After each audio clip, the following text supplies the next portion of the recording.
ulah utama negara ini chaos bukan soal jabatan, itu bukan soal posisi atau bukan soal kekuasaan, tetapi ini soal moral dari setiap warga negara Indonesia. Di video ini saya akan melihat dari posisi lain terkait kondisi negara Indonesia.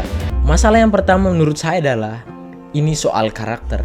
Saya berpikir bahwa ulah utama negara ini chaos bukan soal jabatan, itu bukan soal posisi atau bukan soal kekuasaan, tetapi ini soal moral dari setiap warga negara Indonesia. Teman-teman, saya berpikir bahwa pemerintah yang sering melakukan korupsi itu diawali dengan karakter yang buruk. Kenapa ya? Karena negara ini miskin aksi. Kita sering diajarin untuk tidak melakukan korupsi, tetapi kita jarang atau tidak pernah dilatih untuk tidak melakukan korupsi. Saya ambil contoh, di sekolah misalkan, guru sering mengajarkan kita bahwa korupsi itu sesuatu yang sangat buruk.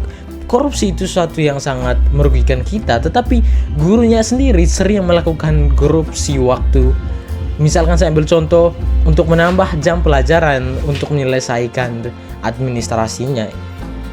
Orang tua kita sering ajaran kita untuk tidak mencuri, tetapi mereka sendiri sering melakukan pencurian.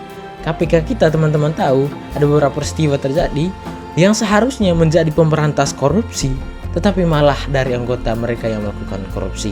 Ini bukti nyata bahwa kita miskin tindakan, yang artinya kita boleh sampaikan bahwa korupsi atau hal-hal yang aneh lainnya itu tidak baik buat kita, itu sangat buruk buat negara kita, tapi kita tidak pernah dilatih untuk tidak melakukan korupsi. Yang kedua lah, alasan yang kedua kenapa negara ini chaos adalah sumber manusianya itu sendiri.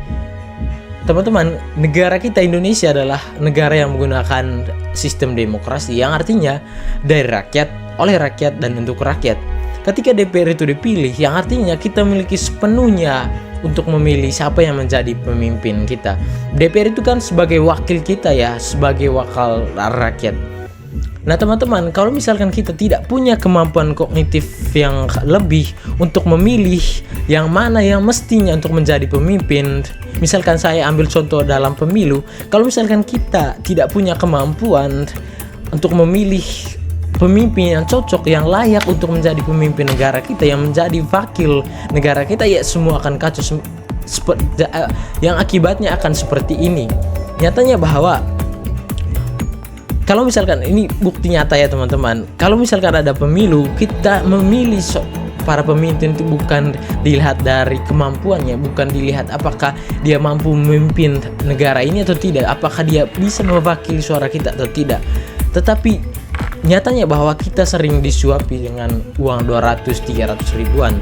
Yang artinya kalau teman-teman, kalau misalkan kita tidak punya kemampuan berpikir yang cerdas, kalau misalkan kita tidak punya kemampuan yang kognitif yang tinggi, ya kita akan tergoyah dengan uang tersebut karena kita tidak mampu berpikir untuk jangka panjang. Nah teman-teman, menurut saya adalah kalau misalkan kita punya etika yang bagus, kalau kita punya kognitif yang bagus, kalau misalkan kita punya moral dan karakter yang bagus, saya berpikir hal penyuapan, hal memilih DPR hanya karena disuapi, saya berpikir ini tidak akan terjadi. Saya berpikir korupsi tidak akan terjadi dan kekacauan yang lainnya tidak akan terjadi, dan yang pasti negara ini tidak akan chaos kalau misalkan kita punya kemampuan kognitif yang tinggi, punya nilai etika yang tinggi. Teman-teman, saya perlu ingatkan bahwa negara kita, Negara Kesatuan Republik Indonesia, rata-rata setiap warga negaranya adalah orang yang beragama.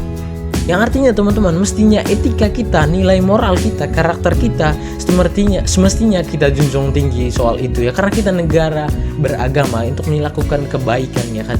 Semestinya itu yang kita lakukan sebagai negara yang punya mayoritas penduduknya beragama.